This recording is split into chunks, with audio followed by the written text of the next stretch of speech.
Пока участники ежегодного конкурса профессионального мастерства пожарных, который проходит в Озъяге, готовятся к эстафете, судьи проверяют исправность оборудования на каждом этапе.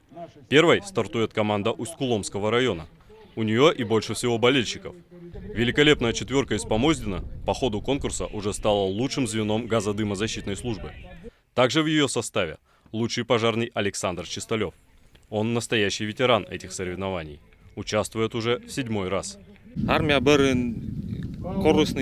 После армии пригласили на работу, я и согласился. И вот, бегаю до сих пор. На отдельных этапах эстафеты спортсменам необходимо подняться на специальный домик, перемахнуть через 2-метровый забор, проложить рукавную линию.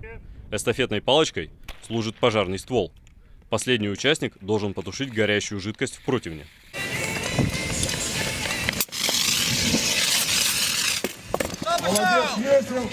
В соревнованиях вне общего зачета принимают участие и юные огнеборцы.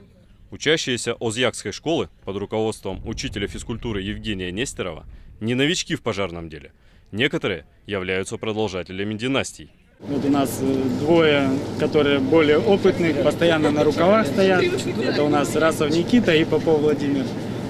Кого-то потом по этапам распределили, кто какой этап быстрее выполняет, на тот этап и распределили их.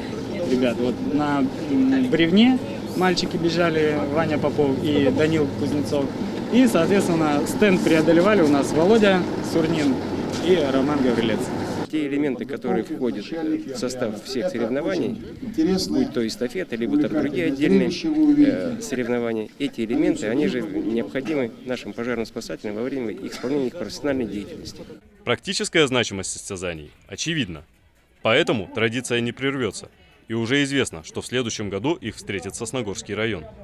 Подготовка начнется сразу по окончании нынешнего смотра. Его же, в принципе, наша задача это отремонтировать часть, крышу там полностью надо будет перебрать, отремонтировать башню, там тоже старенькая башенка такая, и территорию полностью подготовить. Хочу отметить обязательно команду Усть-Илимского района. Еще раз повторяюсь, в этом районе нету никакой учебно-тренировочной спортивной базы. Нет теплодымокамеры, нет башни, нет такой полосы, вообще ничего нет. То если прошлый год они еще не поднимались по штурмовой лестнице в окно 4-го этажа учебной башни, то в этом году они это делали. Да, пускай результаты будут, скажем так, слабенькие по отношению к нормативам, но люди это делают, люди готовятся, они находят возможность. Лучшими в пожарной эстафете стали ударские огнеборцы из 17-го отряда. В завершение праздника гостей и участников порадовали своими выступлениями местные коллективы художественной самодеятельности. Сергей Туркин, Иван Богомолов, телеканал Юрган, Усть-Куломский район.